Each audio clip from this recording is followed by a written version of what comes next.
Good morning. पिछले जो class में आपको मेश एनालिसिस के बारे में बताया गया था कि मेश एनालिसिस होता क्या है हमारा, इसका हम लोग किस नेटवर्क में यूज करते हैं। बताया गया था कि मेश एनालिसिस बेसिकली हमारा प्लेनर नेटवर्क के लिए ओनली वैलिड है, नॉन प्लेनर के लिए नहीं वैलिड है। मेश एनालिसिस के हेल्प से हम लोग मेश इक्वेशन फाइंड करते हैं और उस मेश इक्वेशन को जब हम लोग सॉल्व करते हैं तो वहाँ से हमको मेश करेंट मिलता है। ये पहले ऑलरेडी बता चुके हैं। तो आज के सेशन में हम लोग कि किसी भी नेटवर्क का मेश इक्वेशन कैसे हम ऑब्टेन करेंगे वो फाइंड करना चाहेंगे। ठीक है, तो मेश इक्वेशन फाइंड करने के लिए हमने एक जो नेटवर्क कंसीडर किया है, आपके जैसे बोर्ड पर एक नेटवर्क हम बनाए हुए हैं जिसमें यहाँ पर एक नेटवर्क हमारा ऐसा है, तो एक नेटवर्क हमने कंसीडर किया। तो मेश इक्वेशन जब फाइंड करना होगा बाबू, तो सबसे पहले मेश इक्वेशन फाइंड करने के लिए सबसे पहला काम है कि कितना मेश होगा वो डिसाइड करो। जितना नंबर ऑफ मेश होगा उतना ही मेश इक्वेशन होगा हमारा। ठीक है, तो मेश को फाइंड करने के लिए ये जो नेटवर्क में दिया हुआ है, तो मेश फाइंड करने के लिए सबसे पहले मेश होता क्या है ये जानना जरूरी है।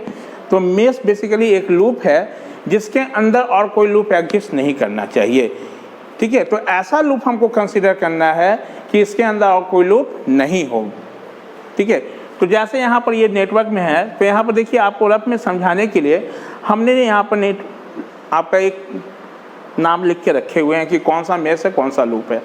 जैसे यदि मान लो ABEFA कंसीडर करें, तो इसके अंदर और कोई लूप है हमारा नहीं है, यानी ये मेश होगा। BCDEB, क्या इसके अंदर और कोई लूप बन रहा है? नहीं बन रहा है, यानी ये भी मेश होगा। AGHCBA, इसके अंदर कोई मेश है हमारा, कोई लूप बन रहा है क्या? यानी ये भी आपका क्या होगा, मेश होगा। लेकिन अब थोड़ा सा ध्यान से देखना, ABCDEFA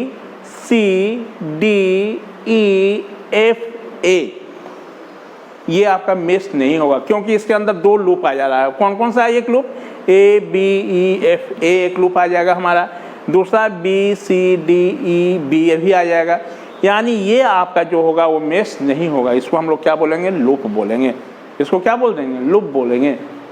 सिमिलर वे में देखिए हमने एक और दिखाने के लिए आपको लिखे हैं AG, कहाँ से? AGHCDEFA, है ना, ये भी आपका जो है मेश नहीं होगा। क्यों? क्योंकि इसके अंदर तीन लूप बन जा रहा है। देखो, एक लूप ये बनेगा, एक लूप ये बनेगा, एक लूप ये बनेगा, यानी ये भी मेश नहीं होगा। ठीक है, सिमिलर वे में एक और थोड़ा देखो तो हमारा लिखे हुए हैं हमारा BEDCHGAB। यदि इसको तुम कंसीडर करते हो तो इसके अंदर फिर दो लूप मिल रहा है, यानी ये भी हमारा क्या होगा? मेश नहीं होगा। यानी मेश हमारा क्या होगा? तीन ही फॉर्म होगा। तो यानी ये जो दिया हुआ नेटवर्क है, इस नेटवर्क से कितना मेश मिलेगा हमारा? तीन मिलेगा। यानी सबसे पहला काम है जज करना कि number of mesh equal to कितना? नंबर ऑफ मेसेज बोल दो, क्योंकि एक से ज़्यादा है इसलिए number of meshes equal to 3। तो नंबर ऑफ मेश इक्वेशंस कितना होगा?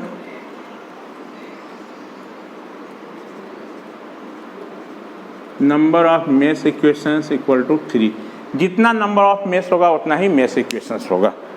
ये तो पता चल गया कि 3 मेश इक्वेशन होगा। अब करना क्या है?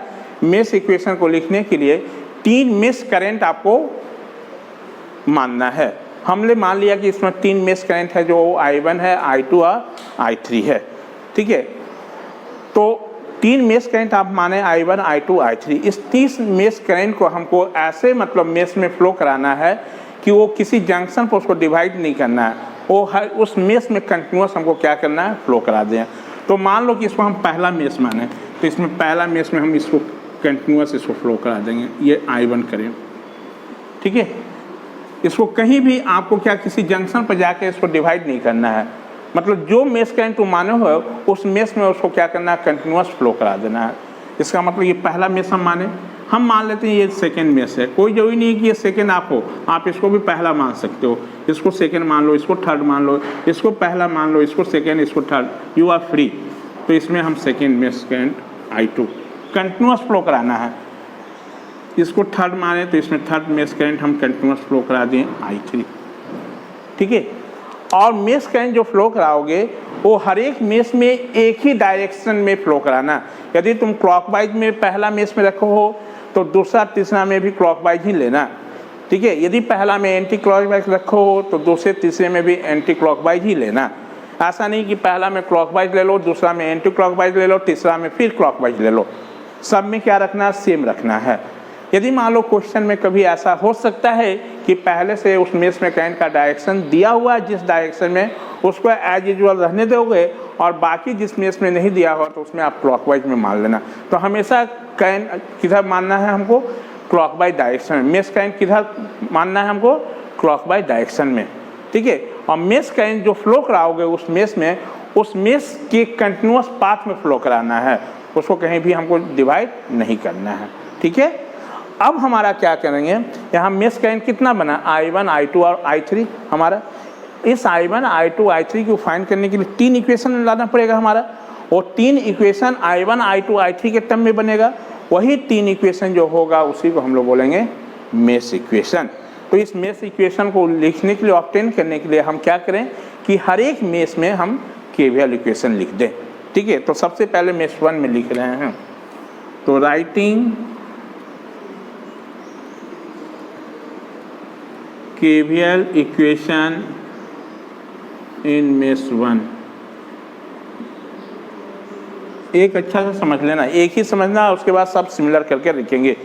मेश 1 में जब मेश 1 में KVL इक्वेशन लिखोगे तो इस हमारा मेश के अंदर जितना हमारा रेजिस्टिव जो ब्रांच है उसका ड्रॉप प्लस इस मेश में जितना हमारा सोर्स EMF है उसका ड्रॉप का समेशन जो होगा वो 0। यही तो हमारा क्या था, KVL इक्वेशन। अब थोड़ा देखो, जब हम यहाँ वोल्टेज लिखेंगे इसके क्रॉस में, यहाँ R1 के क्रॉस, तो थोड़ा देखो तो बाबू ये R1 जो रेजिस्टेंस जो है हमारा वो कहाँ, मेश 1 में भी कॉमन है और मेश 2 में भी कॉमन है ना। यानी मेश 1 में भी कॉमन है और मेश 2 में भी कॉमन है। तो इसका मतलब है कि इस R1 में तो करंट सिर्फ I1 ही नहीं फ्लो होगा। इस मेश में देख लो R1 में करंट एक इधर से जा रहा है, तो इसमें देखो यदि ये डायरेक्शन यदि देखो तो इसमें I1 ऐसे जा रहा है हमारा यहाँ, और एक करंट इसमें क्या आ रहा है, I2 भी आ रहा है हमारा। ये यानी कहने का मतलब ये जो कॉमन जो ब्रांच है इसमें रिजल्टेंट करंट जाएगा, है ना। यानी ये दोनों का रिजल्टेंट होगा हमारा। तो ये रिजल्टेंट करंट जो होगा वो क्या होगा, आप कहोगे सर I1 माइनस I2 भी हो सकता है या I2 माइनस I1 भी हो सकता है, दोनों पॉसिबिलिटी है। यदि सोचो I1 माइनस I2 होगा तो वो किस करंट के डायरेक्शन को फॉलो करेगा, I1 की डायरेक्शन को फॉलो करेगा। यदि I2 माइनस I1 होगा तो किस करंट के डायरेक्शन को फॉलो करेगा, उस केस में ये I2 को फॉलो करेगा, है ना। और हमने आपको बताया था कि जिस लूप में आप KVL इक्वेशन लिख रहे हो वो इस डायरेक्शन को, मतलब ये जो मूवमेंट है हमारा, यहाँ पर मूवमेंट का डायरेक्शन और करंट का डायरेक्शन सेम ही रखे हैं। इसका मतलब यानी इस डायरेक्शन को जो ब्रांच करंट हमारा फॉलो करेगा उस ड्रॉप का वैल्यू क्या होगा, पॉजिटिव, और जो फॉलो नहीं करेगा उस ड्रॉप का वैल्यू क्या होगा, निगेटिव। तो हम चाहते हैं कि सब ब्रांच का ड्रॉप क्या हो, पॉजिटिव हो। तो ये ड्रॉप पॉजिटिव कब होगा, जब ये डायरेक्शन और ये डायरेक्शन हमारा सेम होगा। तो ये डायरेक्शन सेम होने के लिए इस डायरेक्शन को फॉलो करेगा तभी ना। और यदि इस डायरेक्शन में हम कंसीडर करेंगे तो इसका करंट का वैल्यू क्या होगा, I1 माइनस I2 होगा कि नहीं हमारा। इधर देखो क्यों, क्योंकि इसमें रिजल्टेंट होगा I1 माइनस क्या होगा, I2। फिर से समझ लो, यही समझना है मेन चीज़ हमारा। ये हम लोग इसमें जब KVL इक्वेशन लिखेंगे तो ये R1 जो हमारा रेजिस्टेंस है वो कहाँ हमारा मेश 1 में भी कॉमन है और मेश 2 में भी कॉमन है। मेश 1 में देखो ये किधर R1 में करंट जा रहा है, A से B की ओर जा रहा है। और यदि हम मेश 2 में बात करें तो ये हमारा R1 जो है करंट वो किधर B से A की ओर आ रहा है ना। इसका मतलब है कि इसमें तो रिजल्टेंट करंट होगा। तो रिजल्टेंट करंट का वैल्यू क्या होगा हमारा, क्योंकि ये दोनों का डायरेक्शन तो सेम नहीं है कि दोनों को ऐड कर दोगे, दोनों अपोजिट डायरेक्शन में है, इसका मतलब डिफरेंस होगा। तो डिफरेंस होगा तो यहाँ थोड़ी आपको पता है कि I1 का मैग्नीट्यूड ज़्यादा है कि I2 का मैग्नीट्यूड ज़्यादा है। यानी यहाँ पॉसिबिलिटी I1 माइनस I2 भी है और I2 माइनस I1 भी है, दोनों पॉसिबिलिटी है। हम चाहते हैं कि इस मेश में हर एक जो वोल्टेज ब्रांच का वोल्टेज का ड्रॉप पॉजिटिव हो। तो पॉजिटिव कब होगा? जब इस डायरेक्शन को, ये ब्रांच वाला करंट का डायरेक्शन फॉलो करेगा, यानी इस डायरेक्शन को फॉलो करने के लिए इस ब्रांच में जो हमारा ए बी में करंट जो होना चाहिए वो रिजल्टेंट करंट का वैल्यू इस डायरेक्शन में जाना चाहिए, और इस डायरेक्शन में करंट जब जाएगा तो इसका वैल्यू I1 माइनस क्या होगा? I2 होगा कि नहीं? I1 माइनस क्या होगा? I2 होगा हमारा। यानी इसमें कितना हम लोग लिखेंगे, समझ में बात आई? तो केवीएल हम चाहते हैं कि सब ड्रॉप हम पॉजिटिव लिखें, इसलिए तो writing KVL equation in mesh 1, तो पहला में R1 I1 माइनस I2, ठीक है, प्लस हम इसमें भी ड्रॉप चाहते हैं पॉजिटिव मिले, तो पॉजिटिव मिले तो यहाँ पर भी क्या होगा हमारा कि इसका मतलब कि इसमें पॉजिटिव तभी होगा जब ये हमारा इस ब्रांच में करंट जो होगा इस डायरेक्शन को फॉलो करेगा। अब देखो ये जो ब्रांच हमारा है वो फर्स्ट में भी कॉमन है और थर्ड में भी कॉमन है। अब सोचो तो ये करंट इस डायरेक्शन में कब आएगा? इस डायरेक्शन में ऐसे हमारा, सोचिए कब होगा? ये डायरेक्शन तभी होगा ना जब इस डायरेक्शन को फॉलो करेगा, इसका मतलब ये वाला वैल्यू ज़्यादा होना चाहिए, यानी I1 माइनस क्या होगा? I3 हमारा, यानी I1 माइनस I3 इंटू कितना? R4, और इसमें बैटरी में जाओ तो पहले माइनस साइन मिलेगा, E1 इक्वल टू कितना? 0। यदि इसको हम सिंप्लीफाई कर लें तो R1 plus R4 I1 minus R1 I2 minus R4 I3 equal to क्या? E1, यही मिलेगा हमारा। अब सीख लो डायरेक्ट लिखने के लिए कैसे लिखना है। आप जिस मेश में आप केवीएल इक्वेशन अप्लाई कर रहे हो, जैसे हम पहला कहाँ लिख रहे हैं केवीएल? मेश 1 में। आप जिस मेश में केवीएल इक्वेशन लिख रहे हो और यदि उस मेश में कोई हमारा, अब आप लोग ये डायरेक्ट इक्वेशन लिखना सीखो कि कैसे हम लोग लिख रहे हैं इक्वेशन। आप जिस मेश में केवीएल इक्वेशन अप्लाई कर रहे हो, ठीक है, उस मेश करंट के को डोमिनेंट मानना, मतलब डोमिनेंट कहने का मतलब है कि उसको हेवी मानना, मतलब उसमें से हम क्या करेंगे? बगल वाला जो हमारा कॉमन ब्रांच होगा उसको माइनस करेंगे, ठीक है। जैसे मान लो कि हम मेश 1 में इसमें लिखना चाह रहे हैं केवीएल इक्वेशन, तो इस मेश में थोड़ा देखो ये R1 जो ब्रांच है वो कहाँ है हमारा? मेश 1 में भी कॉमन है और मेश 2 में भी कॉमन है। तो मेश में जब इस R1 के क्रॉस हम ड्रॉप लिखेंगे तो क्या लिखेंगे हमारा? किस में से किसको करंट को माइनस करेंगे? तो हम इसमें लिख रहे हैं इसलिए इसमें से इसको माइनस करेंगे, ठीक है।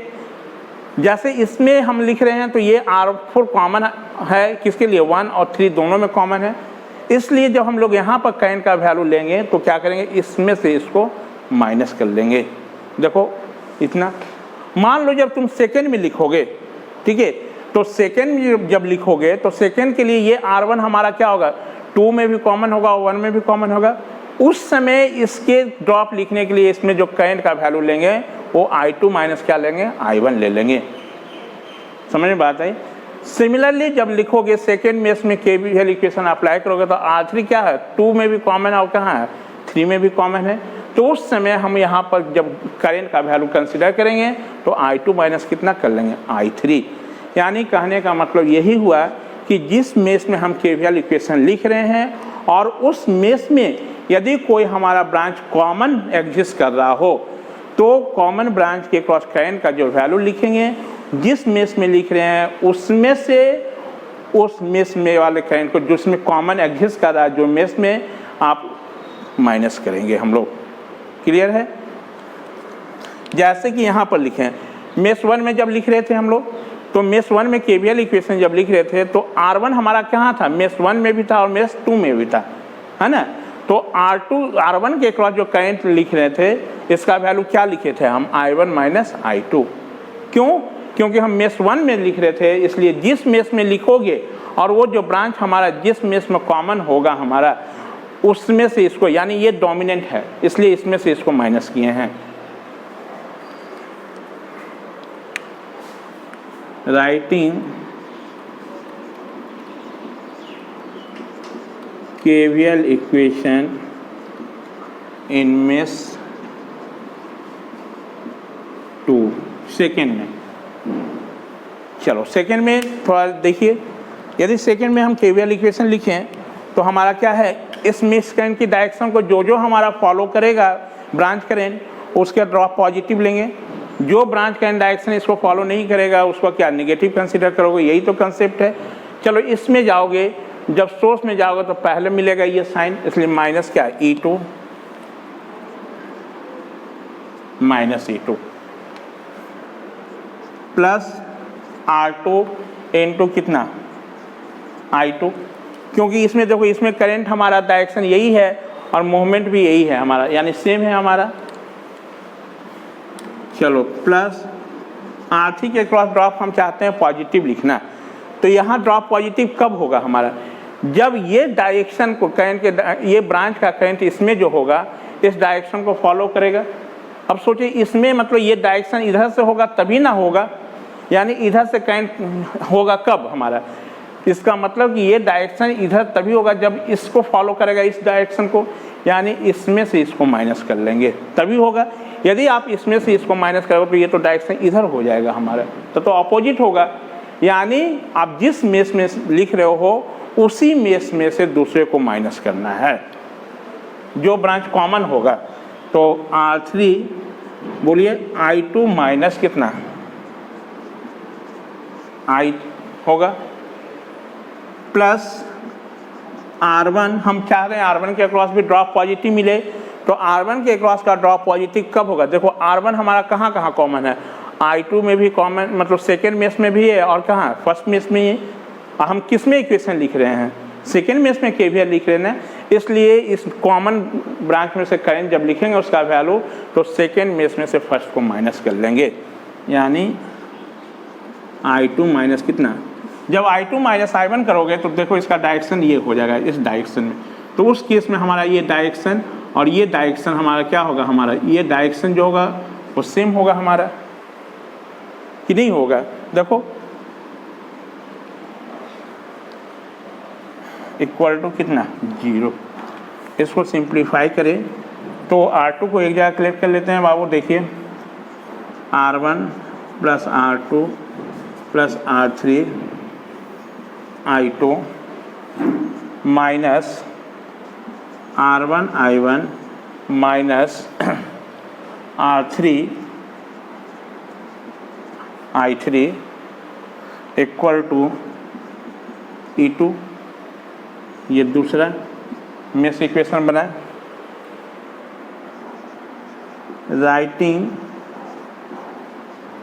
KVL equation in mesh 3, mesh 3 में लिखोगे, यानी 3 में से लिख रहे हो तो जो भी मान लो हमारा कॉमन ब्रांच होगा वो क्या 3 में से उसको माइनस कर लेंगे, है ना। तो 3 में जब लिखोगे तो किसी रजिस्टिव से स्टार्ट करो, मान लो हम R3 से ही स्टार्ट करें, हम चाह रहे हैं इसका ड्रॉप पॉजिटिव हो, तो R3 I3 कहाँ कहाँ कॉमन है, देखिए 3 में भी कॉमन है और 2 में भी है, इतना प्लस R4, ये R4 हमारा जो रेजिस्टेंस है वो मेश 3 में भी कॉमन है और मेश 1 में भी कॉमन है, इसलिए इसका ड्रॉप पॉजिटिव लिखने के लिए हम करंट का जो वैल्यू लेंगे वो कितना I3 माइनस I1 लोगे तभी ड्रॉप यहाँ पॉजिटिव होगा, है ना। यदि तुम I1 माइनस I3 लोगे तो ड्रॉप हमारा क्या होगा, निगेटिव होगा। क्यों, क्योंकि I3 माइनस I1 लेंगे तो हमारा क्या होगा, इसमें E से B की ओर डायरेक्शन होगा इस ब्रांच का करंट का डायरेक्शन, और यही ना हमारा डायरेक्शन इसका भी है। जब दोनों सेम होगा तो ड्रॉप क्या लिखेंगे, पॉजिटिव। I3 माइनस I1 हमारा ये, और माइनस कितना E3 इक्वल टू 0, थोड़ा देख लो होगा। चलो इसको सिंप्लीफाई कर दें तो कितना हो जाएगा हमारा, बोलिए R3 प्लस R4 इतना minus R4 I1 minus R3 I2 is equal to कितना, E3 नंबर थर्ड। ये 3 इक्वेशन मिल गया। यही 3 इक्वेशन जो बना, उस इक्वेशन को हम लोग क्या बोलेंगे, मेश इक्वेशन। क्या बोलेंगे, मेश इक्वेशन। यदि ये तीनों इक्वेशन को हम सॉल्व करें तो हमको क्या मिल जाएगा, मेश करंट का वैल्यू मिल जाएगा कि नहीं, ये हमारा। अब इस तीनों इक्वेशन को तो मेश एनालिसिस से यदि किसी नेटवर्क को सॉल्व करते हैं तो 2 मेथड के हेल्प से सॉल्व कर सकते हैं। एक तो इक्वेशंस के फॉर्म में, और नहीं तो दूसरा बाय यूजिंग मैट्रिक्स मेथड से भी सॉल्व कर सकते हैं प्रॉब्लम को। लेकिन आप लोगों को मैट्रिक्स मेथड नहीं पढ़ना है, इसलिए आप लोग जितने भी प्रॉब्लम सॉल्व करेंगे सब किस पर हम लोग, इक्वेशन बेस पर करेंगे। मेश इक्वेशन, मैट्रिक्स इक्वेशन पे हम लोग नहीं सॉल्व करेंगे। हम बताने के लिए मैट्रिक्स इक्वेशन बता दे रहे हैं, आप बनाओगे तो गलत नहीं होगा, सही है हमारा, लेकिन आपको नहीं जानना है मैट्रिक्स इक्वेशन। लेकिन हम मैट्रिक्स इक्वेशन से बनाएंगे तो बहुत हमारा क्या होगा, प्रॉब्लम जो होगा वो कम ही समय में हमारा सॉल्व हो जाएगा। ठीक है, तो कैसे हम लोग लिख रहे हैं ये समझ में आया। बस ये रिमेंबर रखो कि मेश इक्वेशन, जिस मेश इक्वेशन में आप मेश में अप्लाई कर रहे हो, यदि उस मेश में कोई हमारा कॉमन ब्रांच एग्जिस्ट कर रहा है, मतलब कॉमन ब्रांच है, ठीक है, तो उस समय उसमें करेंट जो लेना है वो क्या करना है, जिस मेश में से लिख रहे हो उस मेश में से उसको माइनस करना है। मतलब वो जो ब्रांच जिस मेश में कॉमन है हमारा और जिस मेश में हम लिख रहे हैं उसी में से उसको घटाना है। बस हम क्यों लेना चाह रहे हैं, क्योंकि हम चाह रहे हैं कि सब ड्रॉप हमको पॉजिटिव मिले। ये कंसेप्ट रिमेंबर रखिएगा। ठीक है, तो पहले इतना आप लोग नोट डाउन कर ले इसको। ये हमारा ये 3 आपका क्या हुआ, मेश इक्वेशन बन गया हमारा, इतना नोट डाउन करें। चलो हो गया। अब ये तीनों इक्वेशन को हम क्या कर रहे हैं, मैट्रिक्स के फॉर्म में लिख रहे हैं। तो इधर ही लिख के बता रहे हैं, इसको इरेज कर दे रहे हैं।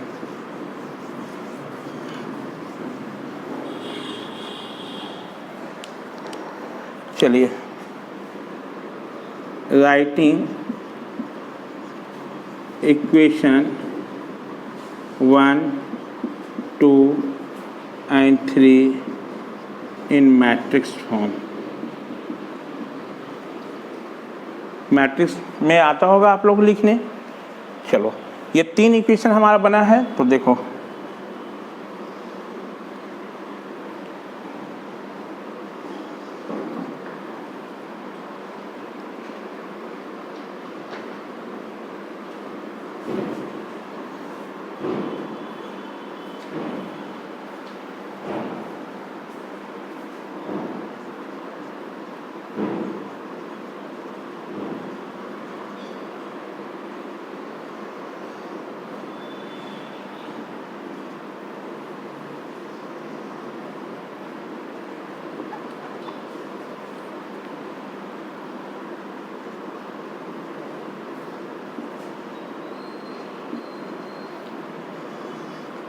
मैट्रिक्स इक्वेशन में लिख रहे हैं।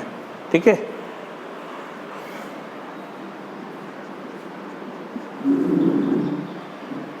पहले लिख लेते हैं, उसके बाद आपको भी बता रहे हैं कैसे लिख रहे हैं हम लोग।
चलो ये तीनों इक्वेशन को हम मैट्रिक्स फॉर्म में लिख लिए हैं।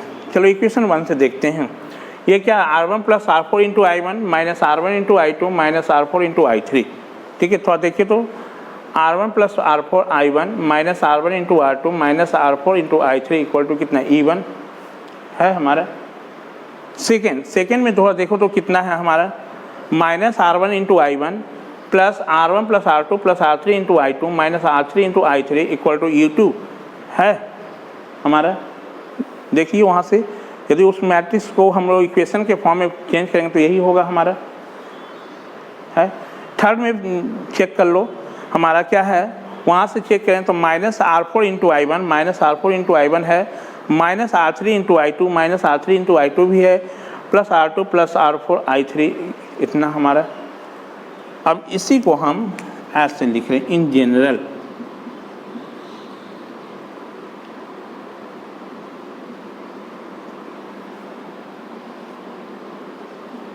R11 R12 R13 R21 R22 R33 R31 R32 R33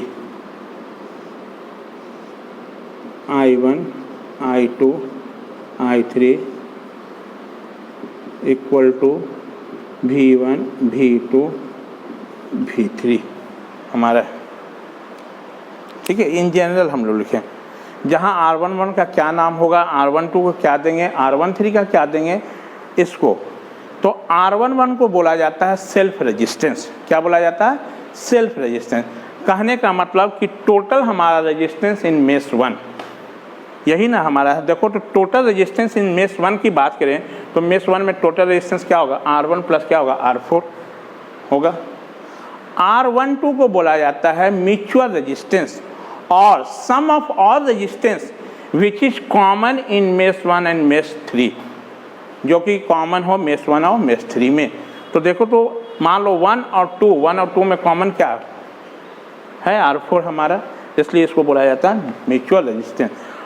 R13 का भी क्या बोलते हैं, म्यूचुअल रेजिस्टेंस। इसका मतलब सम ऑफ ऑल रेजिस्टेंसेज इन मेष 1 एंड 3।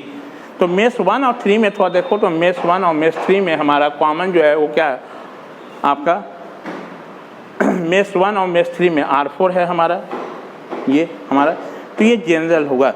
तो यहाँ पर इक्वेशन 1, 2 और 3 जो हुआ उसको हम लोग क्या बोलेंगे, आपको मेष इक्वेशन, और इसको हम लोग क्या बोल देंगे, इस इक्वेशन को मैट्रिक्स में लेते हैं तो this is known as matrix equation. मतलब ये जनरल फॉर्म हो गया हमारा मैट्रिक्स इक्वेशन का। आप वीडियो पॉज करके इतना पहले नोट डाउन करें।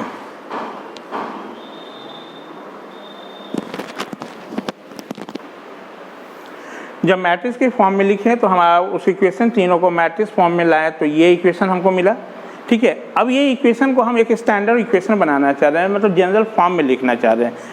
तो इतने वैल्यू को हम R11 से डिनोट कर रहे हैं, इसकी वैल्यू को R12 से डिनोट कर रहे हैं, इसको आपका 13 से, इसको हम R21, इसको R22, ये R23, ये R31, ये R32, ये R33 हमारा। ठीक है, ये इसको, ये क्या है हमारा मेष करंट है E1 E2 E3, इसको हम रिप्लेस किए हैं क्या, V1 V2 और V3 से। यानी V1 का ही वैल्यू क्या है, E1 है हमारा, V2 का वैल्यू E2 के बराबर, V3 का वैल्यू E3। क्यों किए हैं ये बता रहे हैं आपको। तो यहाँ पर R11 को क्या बोलते हैं, सेल्फ रेजिस्टेंस और sum of all resistance in मेष 1। ठीक है, तो देखो तो यदि R11 है तो मतलब इस मेष में बात किया जाए 1 में तो इसमें टोटल रेजिस्टेंस क्या होगा हमारा, सम कर लो तो R1 प्लस R4 यही ना था हमारा। R12 को बोलते हैं हम लोग म्यूचुअल रेजिस्टेंस और सम ऑफ ऑल रेजिस्टेंसेज इन मेष 1 and 2। सिमिलरली में 1, 3 को क्या बोलोगे, म्यूचुअल रेजिस्टेंस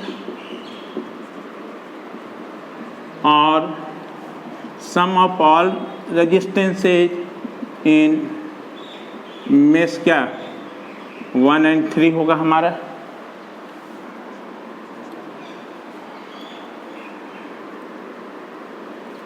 इतना R21 हमारा जो वैल्यू होगा वो किसके बराबर होगा, R12 के बराबर होगा हमारा।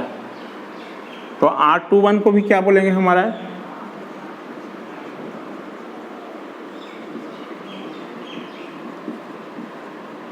म्यूचुअल रेजिस्टेंस और सम ऑफ ऑल रेजिस्टेंसेज इन मेष 1 एंड क्या मेष 2 एंड 1 बोलो, ये हमारा। सिमिलरली वे में R13 का भी वैल्यू जो होगा वो R31 के बराबर होगा। इसका भी नाम क्या होगा हमारा, अब बार बार नहीं लिख रहे हैं, ये भी म्यूचुअल रेजिस्टेंस के नाम से जाने जाएगा हमारा। और R23 इक्वल टू R32, ये भी किसके नाम से जाना जाएगा, म्यूचुअल रेजिस्टेंस के नाम से जाना जाएगा। और R22 ये क्या होगा हमारा, सेल्फ रेजिस्टेंस होगा। और सम ऑफ ऑल रेजिस्टेंसेज इन क्या मेष 2, मेष किसमें 2 में। और R33 equal to self resistance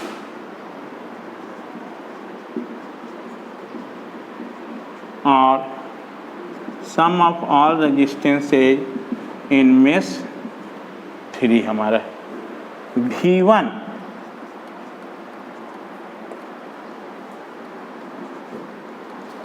algebraic sum of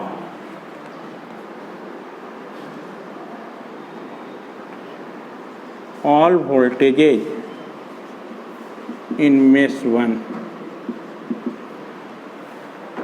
V2 algebraic sum of all voltages in mesh 2. V3 algebraic sum of all voltages in mesh 3 हमारा। ये तो मेश एनालिसिस को हम लोग दो मेथड से सॉल्व करें, with the help of equation से भी और with the help of matrix से भी। ठीक है, यदि हम मैट्रिक्स के हेल्प से सॉल्व करेंगे तो बहुत ही हमारा क्या हो जाएगा, वो प्रॉब्लम इजी वे में सॉल्व होगा। बहुत कम समय में मैट्रिक्स के मेथड से हम इजी वे में सॉल्व कर सकते हैं हम लोग। तो यहाँ पर आप देख लिए, आज आपको बताएं कि मेश इक्वेशन हम कैसे ऑब्टेन करेंगे। ठीक है, मेश इक्वेशन आपको लिखने के लिए सिखाएं हम लोग, उस मेश इक्वेशन से हम मैट्रिक्स इक्वेशन कैसे बनाएंगे। और यदि हम मैट्रिक्स इक्वेशन बना रहे हैं तो आप इस फॉर्म को याद रखेंगे, बस इस चीज़ को। तो इसके लिखने के लिए रिमेंबर आपको नहीं रखना है, कैसे रखना है हमको तो ये बता रहे हैं, थोड़ा सुन लेंगे। सबसे पहले देख लेना है कि जितना हमारा मेश इक्वेशन बना है, मेश इक्वेशन कितना बना है 3। तो हमेशा याद रखना कि मैट्रिक्स के फॉर्म में जब हमारा होगा तो ये आपका स्क्वायर मैट्रिक्स बनेगा। क्या बनेगा हमारा, स्क्वायर मैट्रिक्स। यानी कितना बाई कितना का ये मैट्रिक्स बनेगा, मतलब 3/3 का मैट्रिक्स बनेगा। तो 3/3 का मैट्रिक्स का ये फॉर्म होता है हमारा। तो 3/3 का मैट्रिक्स ये लिख लेना पहले, R11 R12 R13 R21 R22 R23 R31 R32 R33। उसके कॉरस्पॉन्डिंग क्या 3 में स्कैंट होगा, वो I1 I2 I3 लिख लेना। उसके कॉरस्पॉन्डिंग V1 V2 V3 लिखना है। ठीक है, रिमेंबर रखना, मतलब इस फॉर्मेट को रिमेंबर रखना है। ठीक है, और ऐसा नहीं है कि 3/3 का 3 मेश बन रहा तो है हमारा, तो जितना मेश होगा उतना बाई उतना का क्या होगा हमारा मैट्रिक्स बनेगा। मैट्रिक्स उतना बाई इतना स्क्वायर मैट्रिक्स बनेगा, हमेशा याद रखना। क्योंकि यहाँ 3 बना था इसलिए 3/3, 3/3 का ये होगा। यदि 2/2 का मैट्रिक्स बनेगा तो उस समय क्या होगा, R11 R12 R21 R22 into I1 I2 equal to V1 V2। अब इस वैल्यू को हमको सब्स्टिट्यूट करना है, समझना। R11 मतलब सेल्फ रेजिस्टेंस है। तो सेल्फ रेजिस्टेंस कहने का मतलब क्या है हमारा, कि मेश 1 में टोटल जो है रेजिस्टेंस का सम। तो मेश 1 देखो तो यही ना कंसिडर किए हैं। यदि हम इसी चीज़ को हम यदि शॉर्ट फॉर्म में लिखे तो R11 का जो वैल्यू होगा यहाँ से, तो R1 प्लस क्या होगा R4 होगा, है ना। फिर किसका वैल्यू पुट करना है बाबू, R12। R12 को क्या नाम दिए हैं, म्यूचुअल रेजिस्टेंस। या sum of all resistances which is common in मेष 1 और मेष 2 में। ठीक है, तो मेष 1 और मेष 2 में थोड़ा देखो तो कौन सा कॉमन है, 1 और 2 में कौन सा कॉमन है, R1। अब देखो इस R1 का मेष, ये आप जो देख रहे हो म्यूचुअल रेजिस्टेंस का वैल्यू कब पॉजिटिव होगा और कब निगेटिव होगा, इस चीज़ को ध्यान देना। यदि हमारा मेष 1 और मेष 2 में मेष का करेंट का डायरेक्शन सेम होगा, ठीक है, यदि मेष करेंट का डायरेक्शन क्या होगा, सेम होगा, तो म्यूचुअल रेजिस्टेंस का वैल्यू जो होगा वो निगेटिव होगा। वो क्या होगा, निगेटिव होगा। जैसे आप देखें R12 मतलब 1 और 2 में ये कॉमन है R1, तो ये R1 कहाँ, मेष 1 में भी कॉमन है और मेष 2 में भी कॉमन है। यदि मेष 1 और मेष 2 का हमारा करेंट का डायरेक्शन मतलब ये सेम होगा, तो दोनों का करेंट का डायरेक्शन सेम ही है क्लॉकवाइज में, तो उस समय इस म्यूचुअल रेजिस्टेंस का वैल्यू निगेटिव होगा। ठीक है, यदि मान लो हमारा मेष 1 और मेष 2 का करंट का डायरेक्शन अपोजिट है, यानी एक क्लॉकवाइज में होगा दूसरा एंटी क्लॉकवाइज में होगा, तो उस समय ये म्यूचुअल रेजिस्टेंस का वैल्यू क्या होगा, पॉजिटिव होगा। क्या होगा, पॉजिटिव। अगेन फिर देखो R13, 1 और 3 में कॉमन क्या है, R4, दोनों मेष करंट का डायरेक्शन सेम, इसलिए R4 का वैल्यू देखो निगेटिव आया होगा, यानी R13 का वैल्यू यहाँ -R4 देखिए है हमारा। सिमिलर वे में जब R12 जितना होगा R21 का वैल्यू उतना ही होगा हमारा। R22 कहने का मतलब क्या, सेकेंड जो मेष है उसका टोटल रेजिस्टेंस, तो सेकेंड मेष ये, इसका टोटल R1 R2 R3 देखो है। फिर क्या है आपको R21 R22 R23 यहाँ होगा, ये R23 मतलब सेकेंड और थर्ड में जो कॉमन, तो सेकेंड और थर्ड में क्या कॉमन है हमारा, R3। और चूंकि ये दोनों मेष करंट का डायरेक्शन सेम है, इसलिए इस म्यूचुअल रेजिस्टेंस का वैल्यू क्या, निगेटिव। तो R23 का वैल्यू देखो -R3 है हमारा। ये R31 का वैल्यू R13 के बराबर होगा, R13 कितना है, -R4 देखो है। R32 का वैल्यू R23 के बराबर होगा, देखो ये है। और R33 कहने का मतलब क्या हो गया हमारा, थर्ड जो मेष है उसमें टोटल हमारा, तो थर्ड मेष का टोटल क्या हो जाएगा, R2 + R3 + R4 देखिए है हमारा। V1 क्या लिखे हैं हमारा, मेष 1 में टोटल वोल्टेज का सम, तो मेष 1 में एक ही ना वोल्टेज है और कोई है, यदि और रहता तो हमारा सम होता। अब देखो इस V1 का वैल्यू पॉजिटिव कब होगा, यदि ये मेष करंट का डायरेक्शन, ठीक है, निगेटिव से पॉजिटिव जाएगा तो प्लस होगा, यदि पॉजिटिव से निगेटिव जाएगा तो उस समय वो माइनस होगा। वो क्या होगा, माइनस होगा। सिमिलर वे में फिर देख लीजिए V2 का वैल्यू ये, फिर सेकेंड जो मेष में टोटल वोल्टेज आपका सम, तो सेकेंड में एक ही हमारा है, ये अगेन निगेटिव से पॉजिटिव जा रहा है, इसलिए इसका वैल्यू पॉजिटिव हो जाएगा, यानी V2 का वैल्यू कितने के बराबर, E3 के बराबर। देखो हमारा यही है, यानी मैट्रिक्स इक्वेशन से हमको बहुत इजी वे में हम लोग कर सकते हैं। तो हम दोनों मेथड से आपको प्रॉब्लम्स बनाना सिखाएंगे। तो आज हम लोग जानें कि मेश इक्वेशन होता क्या है, मेश इक्वेशन हम किसी नेटवर्क से कैसे फाइंड करेंगे। ठीक है, नेक्स्ट क्लास में हम लोग इस पर बेस्ड बहुत सारे न्यूमेरिकल सॉल्व करेंगे। जब न्यूमेरिकल सॉल्व करोगे तो और आपको क्या होगा, पिक्चर क्लियर हो जाएगा, जो चीज़ यहाँ पर डाउट हो रही है तो वो वहाँ पर और क्लियर हो जाएगा। चलो, थैंक यू।